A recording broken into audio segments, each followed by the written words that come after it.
Welcome to my podcast. I'm Dr. Nicole Cain, a naturopathic doctor with a master's in clinical psychology and a former anxiety sufferer turned anxiety freedom rebel.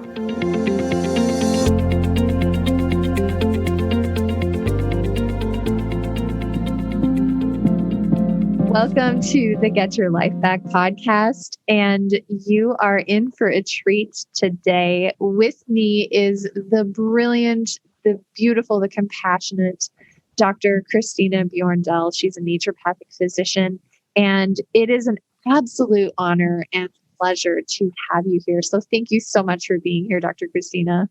Thank you. It's great to be here with you. We're going to be talking about a lot of wonderful things pertaining to the mental health journey and integrative approaches and all of these great things that you're offering and developing. And before we jump into the content, I just want to brag on you a little bit and talk about what you've been up to and make sure that everyone who's listening can get access to your content. And so if you're listening to this right now and you're in a place where you can write some information down, I want you to pause, pull out your phone, and then make sure to find Dr. Christina on her Instagram. And you're going to do that by going to Dr. Chris Bjorndal, DrChrisBjorndal. So make sure you find her on Instagram. That's a really good hub. She's up to date. She has links in the bio. And then the second thing I want you to do is to bookmark her webpage because she has stuff on there that you're not going to want to miss. And that's drchristinabjorndal.com. And I'll be sure to put links because she's also on Twitter and YouTube, and she has some courses we'll talk about. So be sure to check out the links in the bio. And let me just brag on you just a minute here, if that's okay, Dr. Christina. Sure, yeah. So let me read you her bio, you guys. This is so impressive. So Dr. Christina Bjorndal, naturopathic physician, is an authority in the treatment of mental illness like depression, anxiety, bipolar, and eating disorders. And she gets it. She gets you. Having overcome many mental health challenges, Dr. Chris is a gifted speaker. I've watched her interviews. I've listened to her work, so I can give a personal testimony to this. And she's a best-selling author who loves to share her philosophy of wellness. She's been interviewed with icons like Jenny McCarthy and many more, and she's recognized as one of the top NDs to follow by 2 independent organizations. She's helped many patients achieve physical, mental, emotional, and spiritual well-being. She has written 4 books. I tell you, 4 books on mental health. She's created 2 courses, a 10-week course for individuals and a clinician's integrative mental health week. And it's a 10-week course.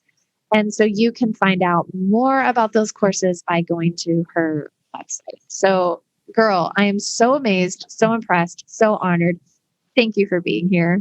Yeah, no, it's great to be here with you. I'm so appreciative of your work as well. And just the fact that we just need more people who are talking about mental health and how to actually overcome some of these challenges that are all too common. And I like that you use the word overcome right out the gate because that word brings with it a lot of hope.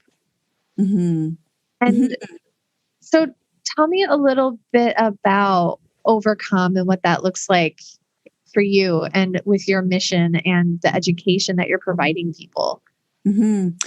Yeah. See, the last chapter of my book, Beyond the Label, it's all the myths of mental illness. And to me, these were all the things that I was told that when I was struggling. So things like, you're going to have to take medication for the rest of your life. You're always going to be, basically you're never going to be well, essentially was the message that I received. And I found that really disheartening. And after I had a real spiritual crisis, I'll call it. It was a suicide attempt, which left me in a coma with kidney failure. And I was on dialysis. I was told I would need a kidney transplant. And I can tell you, when I came out of that coma, I was not happier than the days prior when I went into that coma, right? So when I came out of that coma, I was, first of all, shocked. I'm still here. And I'm like, now how do I reconcile this? And how, like, what? And so that book that we were chatting about earlier is that friend gave me this book by Marianne Williamson called A Return to Love.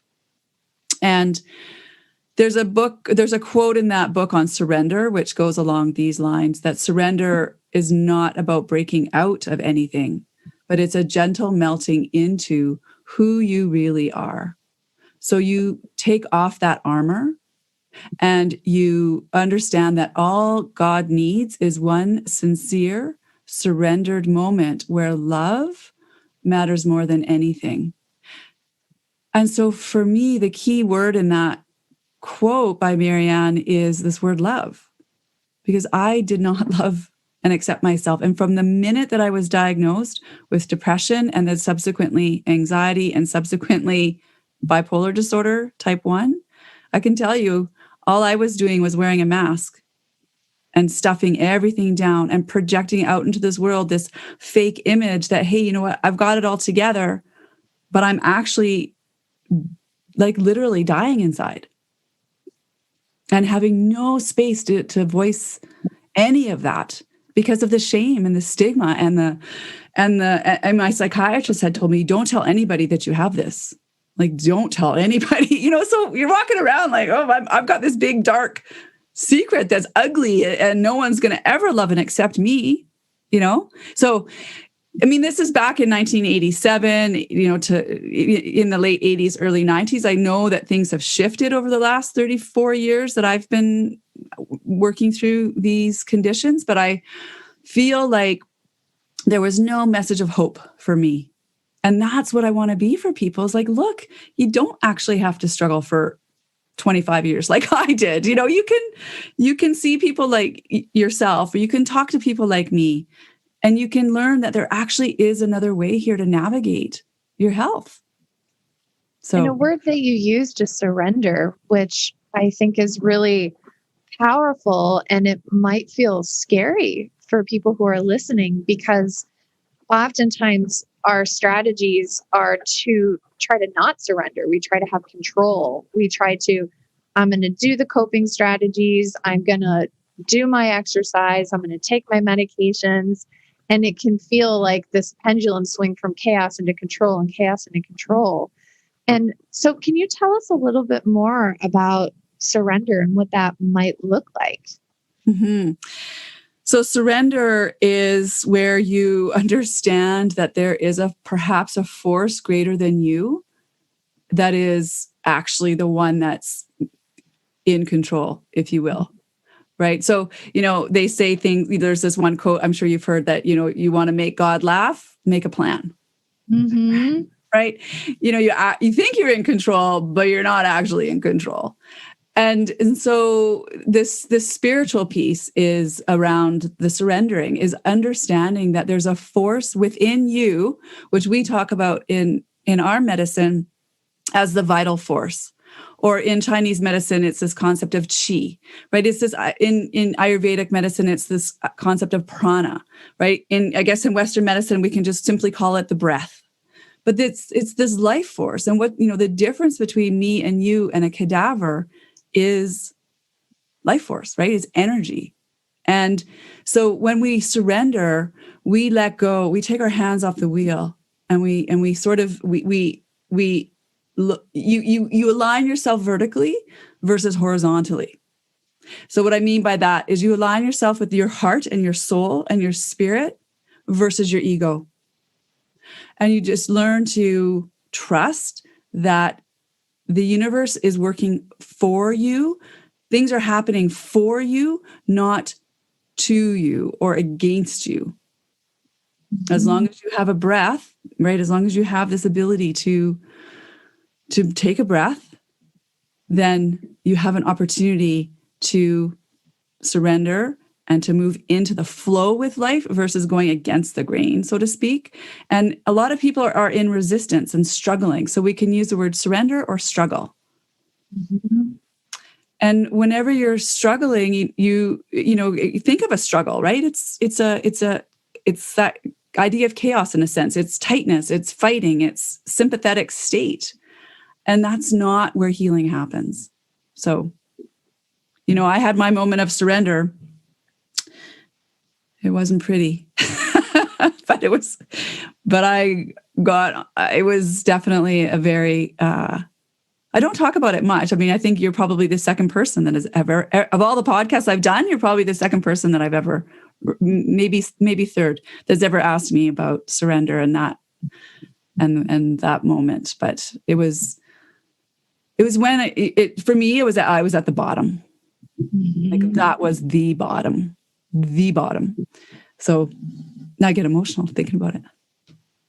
Yeah. Well, it's like a relinquishing of the belief that we ultimately can control our way or resist our way or fight our way into the life that we want. When in all reality, what I hear you saying is that by releasing the need to control, by aligning vertically, by simply surrendering into the flow, that's where true freedom can lie. Mm-hmm. Yeah, for me, and this wasn't like, 1 minute I'm, recovering and I, open my eyes after trying to commit suicide. And then the next minute I'm surrendering and life is great. It wasn't like that at all. But, so this surrender has been a continual unfolding and a continual choosing towards light and love and life versus death and darkness. And really, I say that was my bottom point. It really was, but I skimmed along that bottom for quite some time, right? That was, 1994. Then I had a subsequent suicide attempt in 97. And then I had a one much later, which was 2009. And the thing is, I really was still in this bit of resistance, right? Like I was getting the concepts perhaps in the head, but I wasn't translating them, right? Information is not transformation. So I wasn't transforming them into my heart.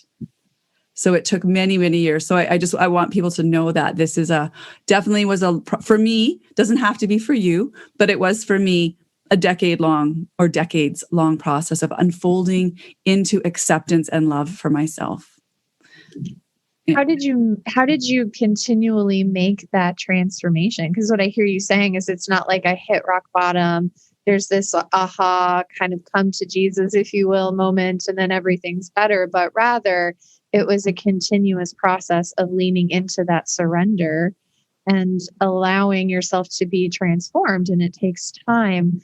And so how did you do that?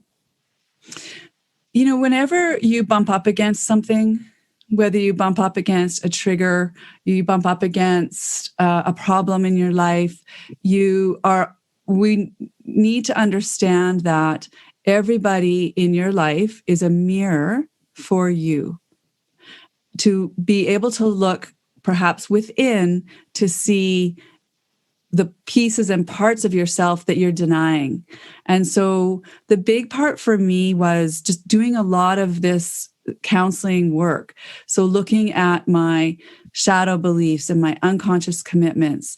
I just spent a year studying with Gabor Mate, who's into trauma. He's about trauma and really feels and believes that a lot of the mental illness that's out there in the world has a root cause based in trauma. It doesn't have to necessarily be big T trauma, like growing up in an alcoholic home or, sexual, mental, emotional abuse. It can be as simple, perhaps, as being bullied when you were in grade 3 or your parents divorcing. So, but we all, I think, share this commonality of this human experience of some sense of woundedness. And so for me, it's really been about this continual willingness to look within and to meet the place where I encounter resistance. So there's a great quote by Jeff Foster that says, our suffering is equal to the gap between expectation and reality. So a lot of the struggles that we face is because we're not accepting of the actual situation, right? Our ego expects, I want whatever it might be, my partner to do this, or my partner to be this, or my partner to look like this, or my practice to be this busy, or my job to be this way, or my coworker to do that, right? So it's whatever that resistance is, this gap between expectation and reality. And you have a choice. You either recognize that you're in expectation and drop to reality, or you simply have to accept that reality, right? Like you're always going to be in resistance there. And so that's where, for me, the healing it has been is looking at where I'm in resistance with life. I really appreciate the reference to the gap. And I think that the gap can occur between what we expect and then what is actually occurring. And then I also thought about how that really marries up well with what you were saying about mirroring, where we all come into this world with a specific set of emotional and physical needs. And then we're reliant as infants and, growing up as children, even into adulthood, I would say, we're reliant on our caretakers to meet those needs.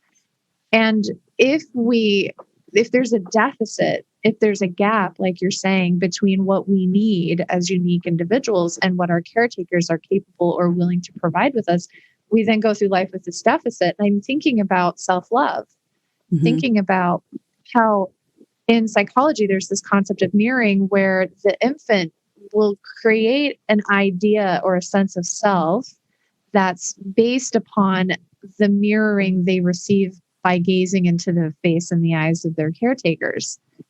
And so if we have a gap or a discrepancy in that, then it can create this foundation where we might not feel that sense of worth, where we might not feel that sense of love. And then to go into the world with this deficit and then to have a gap in expectations and people aren't able to meet those needs and we're not able to meet our own needs, it can perpetuate this cycle. Tell me what your thoughts are as I'm saying that. Yeah, I mean, that's exactly it. So what happens is as children, we have we can just say there's these three needs. This is the teaching of Gabor Mate. So we need this need for attachment, attunement, and authenticity. And as little organisms, well, first of all, I'll back it up. When we're in utero, the mental emotional imprinting, not only of the mother, but the father too. There was a recent study in Sweden that looked at premature births, and they studied whether the father was depressed or not in the home. Mother was fine, but father was depressed. Higher rate of premature births in homes with depressed fathers. So we're energetic beings. We're vibrational beings. We're picking up, and as the mom in the womb, we're picking up the energy of our husband. Doesn't matter, we might be emotionally sound, but we're still absorbing his energy, and obviously probably concerned, right, about our spouse. And so the mental emotional imprinting happens in utero. That's starting in utero for me as a child, for you as a child. And so the state of the mother biologically and father can set the child up with this predisposition for mental health challenges. So I'm adopted. So just by the fact that my biological mother had to make a choice about whether or not to keep me or not, pretty much probably she was stressed. So I came into the world wired that way. So I was a very anxious little child. And when I was speaking with Dr. Mate, he asked me, so, don't you think that's a trauma?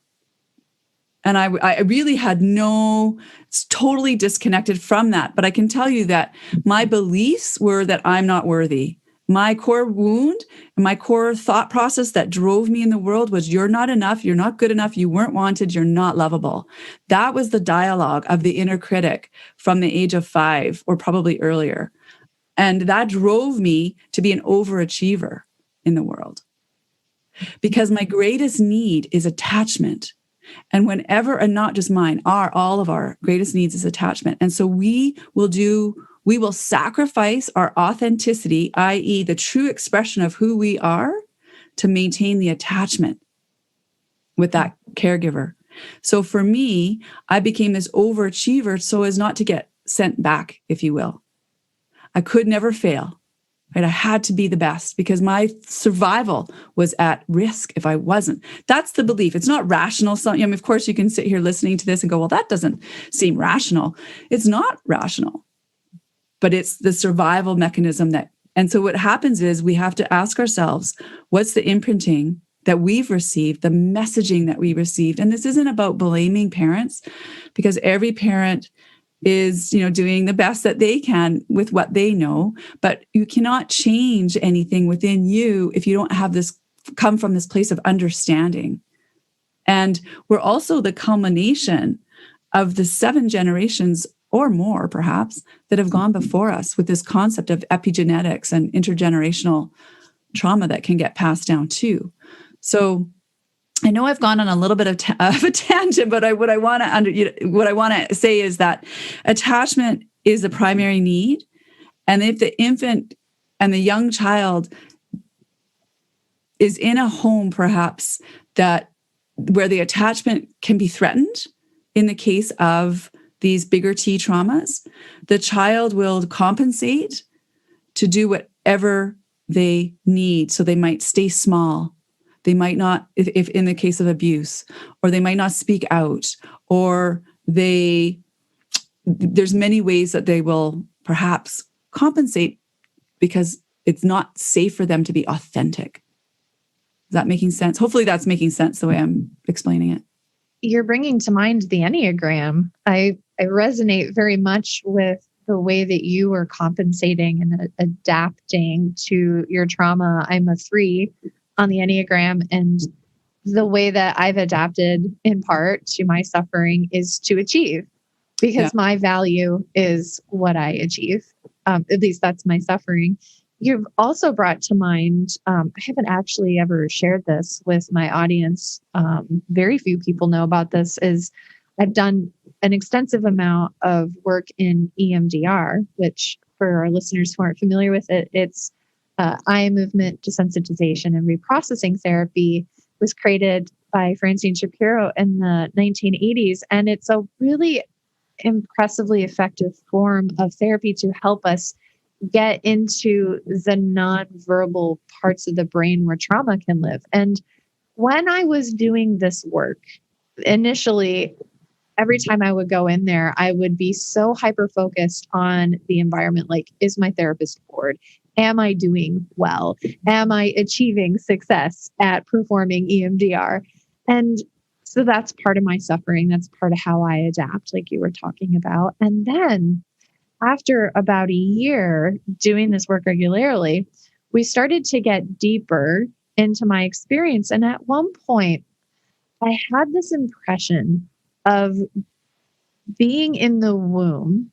And I had this impression, this experience of feeling like I was taking up too much space, that I was big, that I was cumbersome, that I was creating suffering just by my sheer existence. And whether or not we can objectively confirm that feeling came up, that's a feeling that I very much have resonated with my entire life. And there weren't really words to it, because oftentimes when these traumas get stored in our brain, they may not have verbal language if the brain hasn't developed that. And so as you're sharing, as you're speaking about this, and we're thinking about these fundamental belief systems that we develop, that they could come from the neonatal experience, they can come from the fetal experience. And even if the father is feeling stressed, or if the mother is like, oh my gosh, pregnancy is so uncomfortable, that can impact the infant. It can impact you. It can impact myself. And so I think that's really profoundly important, because it requires that we go beyond the label, like your book, that we go beyond the logical, which is the primary methodology of mental health treatment, is just to logic yourself out of it and acknowledge these pieces, Dr. Chris, that you're talking about, the spiritual, the emotional, the way that our souls live in our environment, and how that can set the stage for this type of suffering. Absolutely. I mean, it's all, we don't start living when we enter the world, right? That, like we were saying, this in uterine environment is very powerful. And again, I think a lot of people think, well, gosh, they're just, this baby is just, an infant, or they can't talk, but they're living, breathing, feeling beings. And that's how they navigate the world at that point. And we're still making, again, it's not on a conscious level, but we want to understand that 95% of what runs this brain is the subconscious mind. And so what lies in that subconscious are these beliefs that we develop when we're very little. And again, you're absorbing your environment, whether you want to or not. Everybody has imprinted in here. Everybody, grandparents, aunts, uncles, cousins, teachers, coaches, friends, they're all in here, And so it's a matter of untangling and unwiring and unweaving some of these perhaps faulty imprints that might have got pressed in there. Like, I'll give you a little example. One is, I had a neighbor across the street when I was 0 to 5, very, very young. We moved when I was 5, and I think I was 4, and I was drawing. He was an artist, and I was drawing, and he came up and again, I'm very sensitive to criticism, right? And he came up and he said something about he was German. He was very kind of, and anyway, he just said something critical about the drawing. Well, I've never drawn again. And I told myself, I'm a terrible artist. And that's the belief that got imprinted from this offhand remark that this neighbor made. So I now, therefore, have said to myself, I'm not an artist. I cannot draw. Is that true? Probably not. Who knows? Maybe I'm Picasso, but you'll never know because I won't pick up a pen, maybe I will after this call, who's to say? But, and then another example is I stayed in my corporate job for a decade. I reported to a CEO, again, this overachieving type. And I wanted to leave my job for 8 years, but I never would leave my job. And my friends were like, why won't you leave your job? Why don't you leave your job? And the reason, I didn't figure this out until much later, part of the reason I wouldn't leave my job is because my core belief, again, is this sensitivity, or it was more of a shadow at this point, this sensitivity around rejection, right? This whole piece. And so it felt safer to me to stay in a job that was sucking the life out of me, literally, than risk rejection looking for another job. So we will always do what feels kind of safer to us. And so whenever you're working with patients, for example, the person that says they want to lose weight or whatever it might be, but they don't. You have to know there's a shadow belief or an unconscious commitment at play. There's something else that's making it hard for them to do what it is they need to do. And until you uncover that, you're not going to achieve that goal. You're always going to sabotage yourself. So let's say a lay person, a non-clinician, is listening to this and they're like, oh my goodness, I so want to do this work. How can someone get started? You're going to draw, maybe, and I'm going to do some inner work. And so this is what we're going to do. So someone's listening to this and they're like, oh my gosh, I want to do this inner work and I want to start today. Do you have a practical suggestion that somebody who's listening can do today? Yeah. The first place would be to start looking at where the resistance lies or where you might be sabotaging and writing down what your beliefs are. Like, start looking at that piece. But it's very important, I think, to navigate this with a skilled practitioner or a therapist. So the course that I have introduces you to these concepts, and it's a great introduction. So there's that option. But the person that I did a lot of this work with is the books that I read. The person I did this work with, her name is Nancy Levin, and I believe she offers a program that's called Jump, and Your Life Will Appear, inch by inch approach to making a change in your life. And I took her course when I wanted to write, or I had written Beyond the Label, but I didn't want to put it out in the world because I was afraid of rejection. I didn't want people, nobody knew that I had not many people, I should say, knew I had bipolar disorder type 1. I was very private about that. I was in the closet, if you will, was not public. I couldn't even come on a podcast and speak it. And so I had a lot of shame. And so she helped me be able to get over myself and all of my fears and my issues and put that work out in the world. And so her work, and then combined with Debbie Ford's, who has passed away, but her book, a starting book for me to work, that I worked through. And I've done this shadow work. I'm on my 4th iteration of it. So again, the first time you go through it, you might be skimming the surface, right? Next time you do it, you might dive maybe a foot below the surface, and then you might eventually really get to the root of it all, right? Or dive deep, right? So Debbie Ford's book, it's a great little book. It's called The Dark Side of the Light Chasers. And people can look on YouTube. There's a documentary called The Shadow Effect by Debbie Ford. That's a great place to start too, and don't stop at the first 5 minutes because she's talking about depression and you might think I'm not depressed. I think it's important to listen to all the way through, because we all have these shadow beliefs and unconscious commitments. Yeah. I kind of call it the dark night of the soul. Yes. Yeah, and you can change them, right? You can, once you bring it into your conscious awareness, then from that place, you can make a different choice. You can see, oh, there I am. Okay, so now I can either go right or I can go left or I can go straight. I have a choice here now. I don't have to now be, because you've uncovered it, if you will.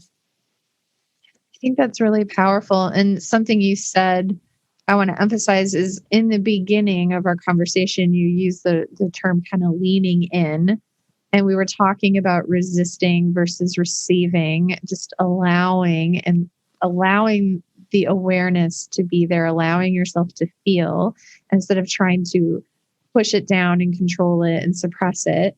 And so that's one of the initial stages, is to just simply acknowledge and notice. And what's coming to mind is, I'm thinking about Pandora's box in a sense. And I think this is very important to mention, because we can then open up a whole world of feelings that maybe we've been stuffing for our entire lives. And that's why it's important to have a helper, like a trained trauma-informed clinician to be your advocate. And so I'm curious about this question I get asked quite often, and I'd love to hear your perspective. Is I have clients who ask me, what if I start to do the work and the emotions start coming up and I can't make them stop? So for example, to give you a practical example, there's a young woman that I work with, and she has a lot of self-hatred, self-injurious behaviors. And her best strategy is to just work. She's incredibly productive. She just works really hard and distracts herself. And so we've talked about the shadow work. And she says, Dr. Cain, when I start thinking about these things, I start crying and I feel like it's a never-ending avalanche. What can she do? What do you suggest? Mm-hmm. So the healing is in the feeling. And emotions are emotion, so E for energy in motion. So when we just look at it from that perspective, that it's, okay, I'm just, you can say you're releasing, we're letting go, we're allowing, we're moving into the body, because the body is your guide. The body is what holds this emotional self, if you will. And most people are living right here, right from the neck up, and we're discounting the body. And we might have a whisper from our soul or our heart, but our ego will quickly negate it and keep us perhaps in this, because the ego wants to protect you from this pain, but this pain was from 30 years ago, perhaps. The pain is not actually happening now, but the pain lives inside of you and will always live in you until you allow it to be free. And so you're keeping yourself a prisoner within your own walls. When you're afraid of your emotions, the emotions, there's nothing to be afraid of, right? But as soon as you're afraid, or you think that, oh my gosh, I'm going to cry forever, that's a belief. That's a belief that's aligned on the horizontal plane with the ego, that's keeping you stuck in your suffering. So Jill Bolte Taylor, she had a stroke. She wrote a book called My Stroke of Insight. I think it's called My Stroke of Insight. She has a TED Talk. Yes. Yeah. What did she talk about, right? She said she's a neuroscientist. has a stroke. And she was very sciencey, not into the emotional, spiritual side at all. But after her stroke, she said emotions themselves will only live for about 90 seconds to 5 minutes, but it's your thoughts that fuel them. And I can agree 100% to that. It's your thoughts that will fuel them to last a lifetime. In the case of, bitterness, resentment, not being willing to forgive, the thoughts that we hold. So I would really, gently nudge this patient of yours into awareness. And the shadow piece, at some point, perhaps somebody said to her, like a lot of times overworkers, people who are overworkers or workaholics, their shadow is fun. They think fun is lazy, and they don't connect with lazy. But if you visualize the yin yang symbol, we have to be able to reconcile and align and integrate both of these aspects. And that's one of my shadows, is like having fun. That was not easy for me, because I was always work, right? Study. Be the best. Climb.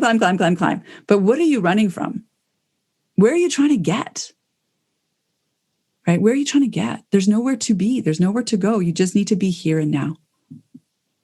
So I wanted to say one other thing about that, and I think it left me. But for her, it's just about being able to recognize what perhaps these thoughts are that are driving her, and shift that belief that the avalanche is never going to stop. And if we use the avalanche example, have you ever witnessed an avalanche that doesn't stop? Right. I've never seen an avalanche that doesn't stop. Actually, they're quite quick. I've actually been in an avalanche, and I can tell you, they do stop. So, so there's a fear there. There's something she's not willing to look at. And it's probably rooted in childhood trauma. And I want to emphasize what you said earlier, too, is that your emotions are not dangerous. That they're there, regardless of if you feel or express them or not. And by holding them in, your body and your cells are going to suffer. And the natural need of the body is to release that. And so either we can do the work and be mindful and intentional in expressing, honoring, releasing, processing, leaning into those emotions, or they're going to come out in other ways, whether it's autoimmunity or migraine headaches, or I just have an angry outburst and I want to kick the wall. And so you're emphasizing, and I really want to emphasize your emphasis, is that it's so important to know that your emotions are not dangerous. And I also want to emphasize what you said about how they will not last forever. And the avalanche is a good example of that, because they don't last forever. And another example I use is like the waves of the ocean too. They're going to come in and they could feel like they're flooding you and drowning you and overflowing you, but the tide will go out. Yeah. And so I really appreciate your perspective on that. Yeah, I mean, I just want to say with that, you're either expressing your emotions in a healthy, safe way, supportive way, or you're suppressing them. Those are the two options. And like Dr. Cain is saying, when you suppress, your body is like a container. So if you're trying to keep the lid on and the emotion's really like a big one and you're pushing it down, it's still pinging inside of you. And that's what we're saying. This can be at the root of autoimmunity. This can be at the root of cancer. Not the root of. I mean, it's a piece of the puzzle. It's a piece of the puzzle. Migraines, like you said. There's so much. So, when the body says no. So how often do we listen to the body? We spend a lot of time listening to the mind, but when are you actually tuning in and listening to what your body's got to say to you? And what do you say about your body, more importantly, as me, with somebody who's had an eating disorder? I can tell you, the relationship with my body has not been nice. Has been very abusive, actually. Me being abusive to me. Mm-hmm. Right?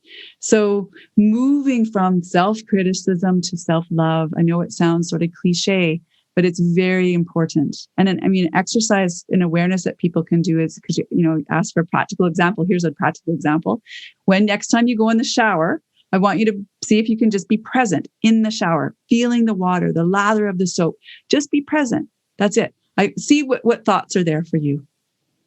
When I did this exercise, well, I won't give you the punchline away. So just, see, and hit us up. Let us know what thoughts were there. Because the thing is, if you're truly present in this moment, there should be no thoughts, only stillness. And then I'll just tag on to that ocean, as the wave, you're the ocean. Your body is the ocean. The emotions are the waves. You can ride that wave as it rises in you. There is no other extreme emotional state than suicidal depression and psychosis, both of which I've experienced. That's the full range of human experience. Extreme, yes, full range. But to say you're wrong or you're bad or you're not normal or you got a problem or you're never going to get better without acknowledging a range of those emotions, those extreme sides, if you will, or selves or states, denies the human experience. And the eye-opening piece for me in this work that I've done in my own healing is nobody, not one doctor, not one naturopathic doctor, not one medical doctor, not one psychiatrist ever asked me about my trauma. So we need to start, having conversations. I know it's a kind of a popular word right now, but it's an important word. We are a traumatized society. And again, it's not about casting blame and pointing fingers. Every time you point the finger, right, there's 3 pointing back at you. It all comes back to you and your capacity to lean into love for yourself and your capacity to lean into love for others. But you can't lean into love for others if you don't lean into love for you, right? So I know I've gone off on a tangent, but you're the ocean. You can hold any wave that rises within you. And as Nicole said, the wave will fall back down. But we want to get to this place of stillness, not this turbulence. That's a lot of us are in this sort of state of really this sympathetic piece is really destroying us as a human race, I think. And I want to validate and emphasize what you said about trauma. I have a lot of compassion and for trauma. I love that you're talking too about big T and little T traumas, because I think that trauma wasn't spoken about for so long. And then when it became a thing and it was put in the DSM, the Diagnostic Statistical Manual by the American Psychiatric Association, they only talked about PTSD or post-traumatic stress disorder. And so that's the linguistic narrative around it. And I've had so many people tell me, well, the mole in the backyard died and that shouldn't be traumatic, but I feel incredible trauma. Like my husband's a counselor and he had a patient who there was a mole in her yard that died, and she cried for 3 hours and had a ceremony for the mole, and her boyfriend was like, "You're ridiculous." But for her, it's like you were saying, those 3 fingers pointing back, is that there was something about that for her that awoke this feeling that was a trauma feeling, right? Yeah, and so I really want to honor and emphasize what you're saying about trauma is anything that supersedes our ability to cope with it and move it out. It's something that gets locked in our cells or something that activates something that has been locked in our cells. And it isn't about the inducer, but rather how we experience it. And so what you're talking about, I think, is profoundly important. And it is such a disservice to clients that you went through these things that were huge and profound and could be arguably big T traumas, and yet nobody asked you about it. And so I'm thinking with compassion about our listeners, about how many of you have had big T traumas, little T traumas, who have had suffering and nobody has asked you about it. You're listening to this podcast on mental health. So my guess is that you're more aware of the relationship between your experiences and how you feel. But what about your loved ones? Somebody who has a propensity to breaking bones, or somebody who has diabetes or cancer or migraines or irritable bowel syndrome, has anybody asked them about their trauma? Mm-hmm. And so I really respect you for bringing awareness and light to that.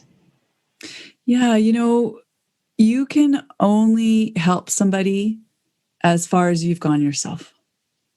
And as clinicians, I think it's really incumbent upon us to be able to hold space. You don't necessarily have to be a psychologist to be able to hold space and to be compassionate and empathetic towards the person that you're working with. And this woman that was upset about the mole, I can't handle seeing death anywhere. I cannot drive. I mean, I almost get in a car accident if I'm driving and I see an animal that's been hit. I'm black, I'm blocking it out, and I'm almost getting in an accident myself. Witnessing death, whether you were, you actually personally were, this was your pet, or whether this is just a bird that, it's for empathetic beings. This is like part of them has died. And there's many people who are wired that way, many people. So I think that we have to move beyond biochemistry and I think for me, I know that a lot of people are carrying things. We're all the walking wounded. We're all carrying something. And I know that it's hard to look at it for some. Like my mother is a classic example. She grew up in an alcoholic home. This our article I wrote was called "The Healing is in the Feeling," was for her, and the other article was "The Time is Now for Forgiveness." But she's like your patient. She's like the emotions. She's 78 years old, and she'll cry about the specific instant in a heartbeat, and it's because she's never let herself really feel it. All in there. Hey, it's all in there. Totally. So, I know that sometimes people don't want to ask the questions about pain and trauma because they don't know how to deal with the response, right? They don't know what to do. And remember, it's not really about doing anything. It's about being in this loving presence, this loving, abiding presence. And the other thing I wanted to say is just to emphasize how you said it as well, that trauma is not what's happened to you. It's not the event. It's what you made it mean about you. That's the trauma. And that's the trauma that continues because we repeatedly are making it mean something 30 years later. So you can change that narrative because that was a coping strategy that you developed as a result of the experience because the environment may not have been safe for you. But that environment isn't happening now. So, yeah. And a practical strategy for that environment is not happening now is I do time stamping. So you notice the part, this comes from IFS and ego state and EMDR, where the understanding is that we have parts of ourselves that are kind of stuck in a time warp. It's like they've been cryogenically frozen and they've awoken in 2021, but they don't know it's 2021 or whatever year it is. And so as you're saying this is to notice that part, close your eyes, notice that part and be like, okay, part, do you know that it is 2021? Or do you know that we are here right now and that you're not there anymore and you don't ever have to go back there, that we are here and I have resources that you didn't have and you're not alone and I've got your back. And doing that time stamping experiment with the parts to see how they feel by knowing that it is now and not then. Yeah. And that Dick Schwartz has a new book coming out called No Bad Parts. I think it's out now in July. It was supposed to be out this month. Yes. And so just that exactly holding that wounded self within with the loving presence of your adult self now, almost parenting yourself in a way, because you may not have got what you needed. That's what you were saying earlier, right? You didn't get, your needs weren't met. So now we have to meet those needs and integrate those parts that feel exiled or alienated or alone or are in fear or afraid, because they're actually holding you hostage. So how do you cultivate, you were talking earlier about a vertical relationship instead of a horizontal, and I'm curious how you cultivate that feeling of I am worth doing this work. I'm not actually just a piece of garbage, and I am worthy of love and acceptance. How do you cultivate that? Yeah, that oh, that's a hard one, right? Yeah. So for me,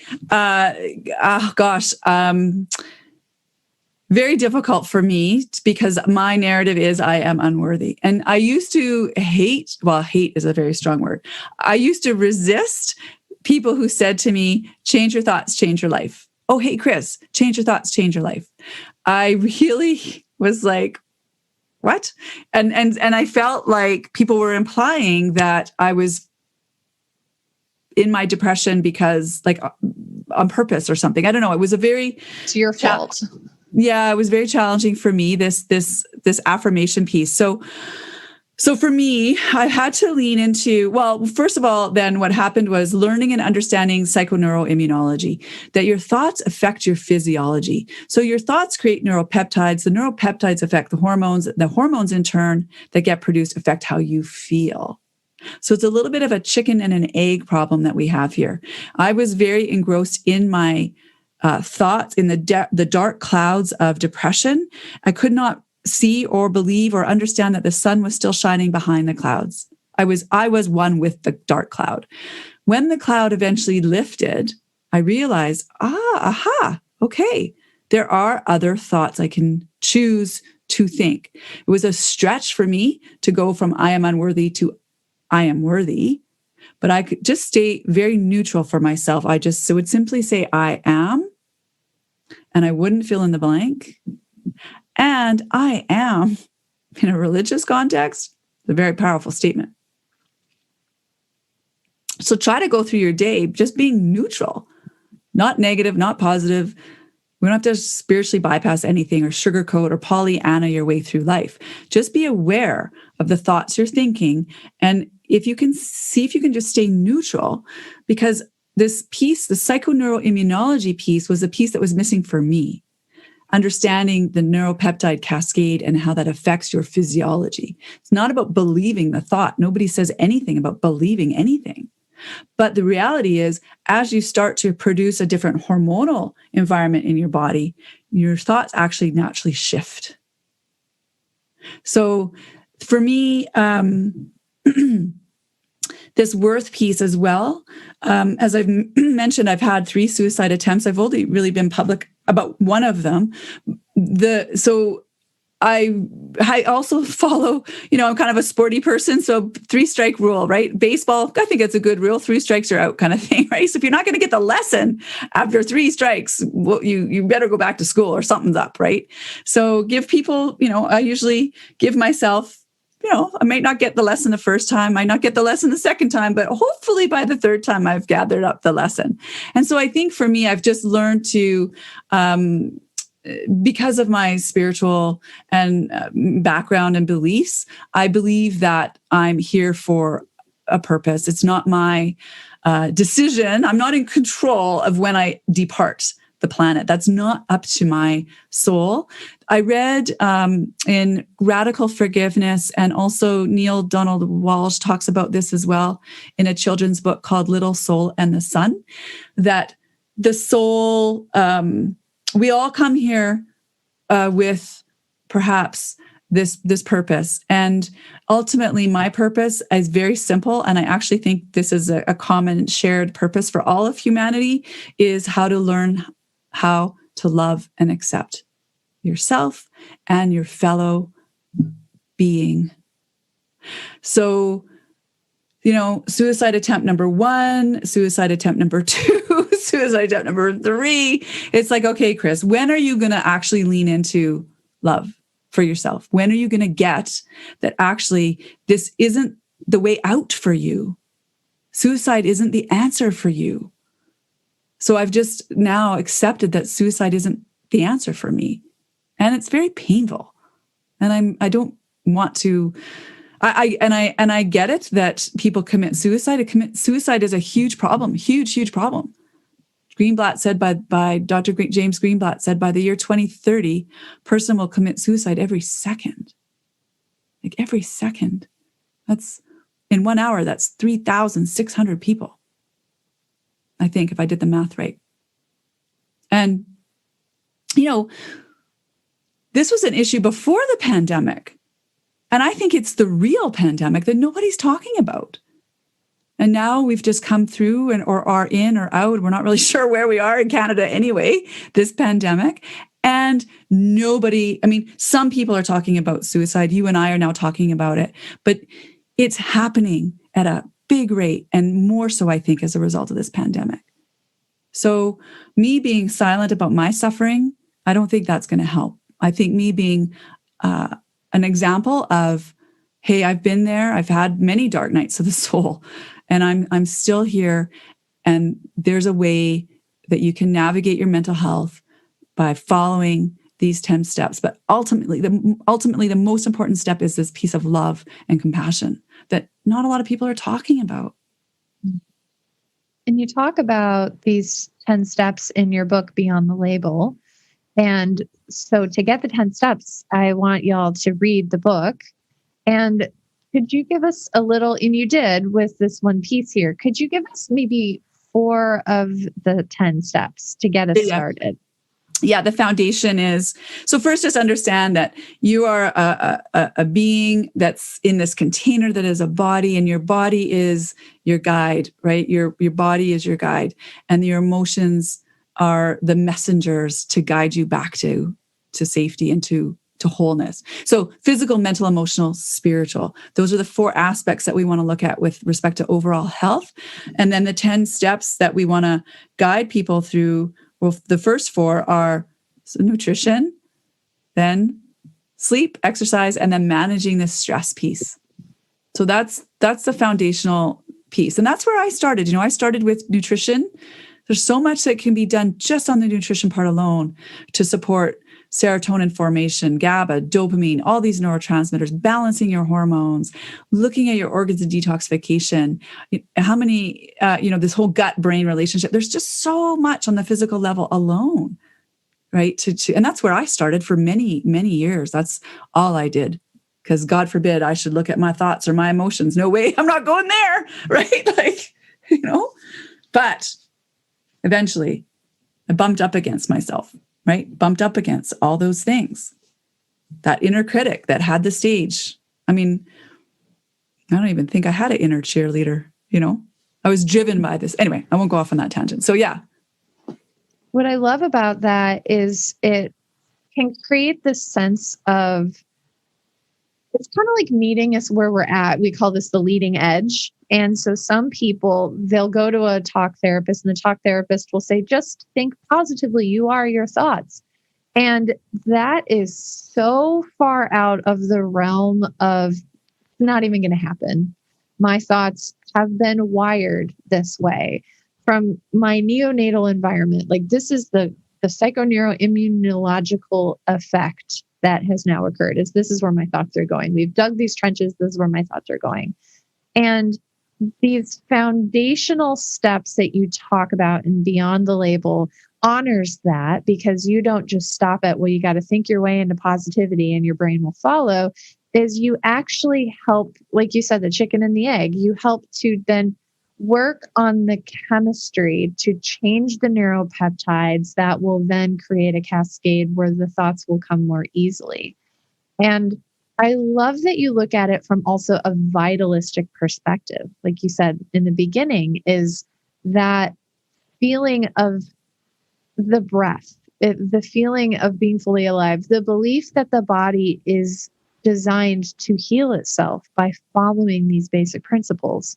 So I feel like it takes some of the pressure off of, like, I have to fix myself by thinking the right combination of thoughts and doing all of the right yoga moves and making the perfect choices and medications and supplements, but rather following this really nicely laid out 10-step protocol that you have, and trusting that the body is wise. It's going to express what it needs to. And our job is to just allow it to flow, allow it to happen, roll with it, and honor the body in what it's asking you to do. And I think that's really profound, and it gives a lot of hope, which then brings us to the beginning of your and my conversation.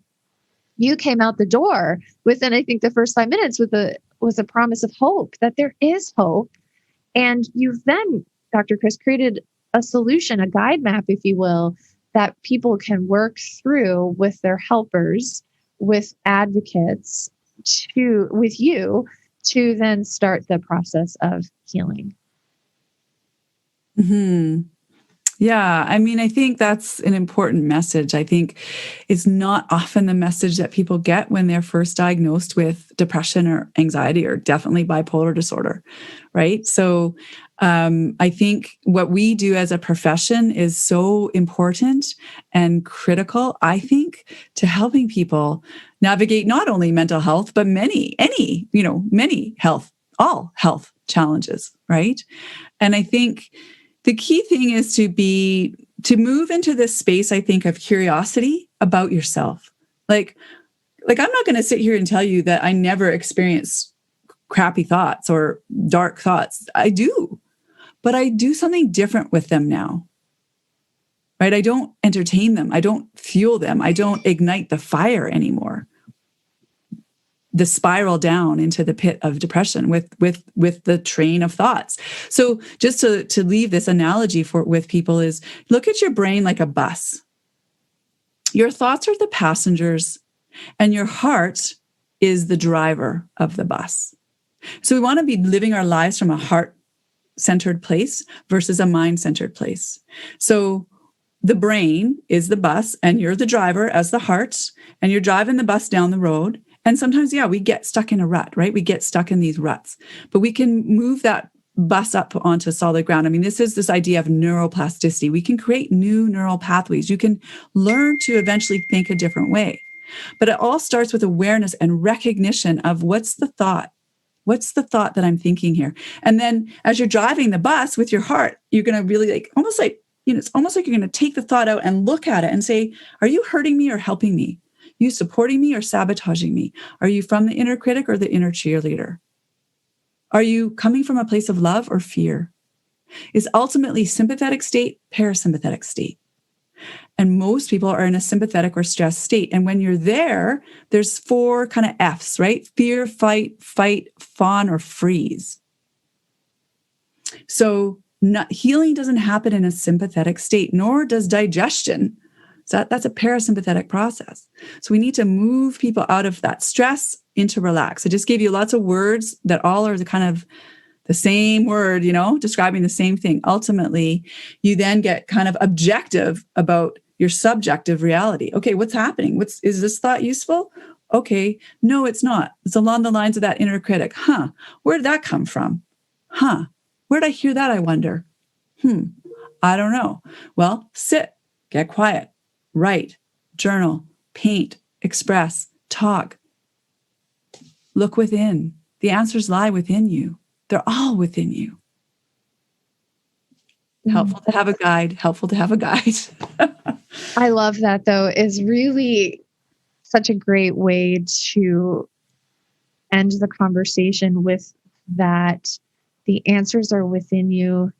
You have a guide, and then having people in your life that can speak truth and help you audit those thinkers on the bus, I think is really profound. But really taking away the dependence of somebody giving you the label and giving you the protocol and telling you this is who you are and this is all that you can do, and really removing the need for that and simply trusting yourself and trusting your body's innate healing wisdom. I think that's beautiful. And I'm really grateful that you spread this message. Thank you. Thank you. Yeah, thank you as well. Thank you so much for having me. It's been really an honor. And listeners, this has been the amazing Dr. Chris. You can find her information at her website, drchristina.bjorndal.com. She's also on Instagram. She's written the amazing book, Beyond the Label. So check that out. And then if you're a clinician and you want to learn how to be more informed in this world of the psychoneuroimmunology, that mind-body link, she has a course for you. Go and check it out. And then if you are a warrior, if you're curious, if you're somebody who wants to grow in these things that we're talking about, she has a course for you too. So be sure to check that out and also follow her on Instagram, Facebook, Twitter, and YouTube. You're not going to want to miss a thing. So thank you, Dr. Chris. So very grateful for you.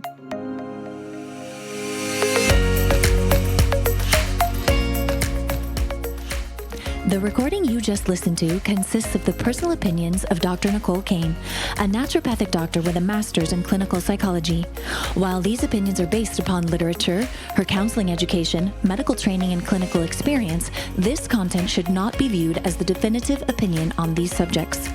Listening to this podcast is not a substitute for any sort of medical, psychological, or other form of treatment.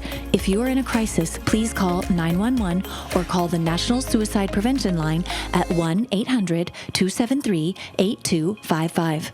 If you're in need of counseling, don't hesitate to make an appointment with a counselor in your area. Dr. Nicole Cain is so passionate about people getting their life back. If this resonates with you and you think this podcast would help someone you love, please share it with them. Stay in the conversation with Dr. Nicole Cain about writing the next chapter of your life so that it plays out just the way you want it.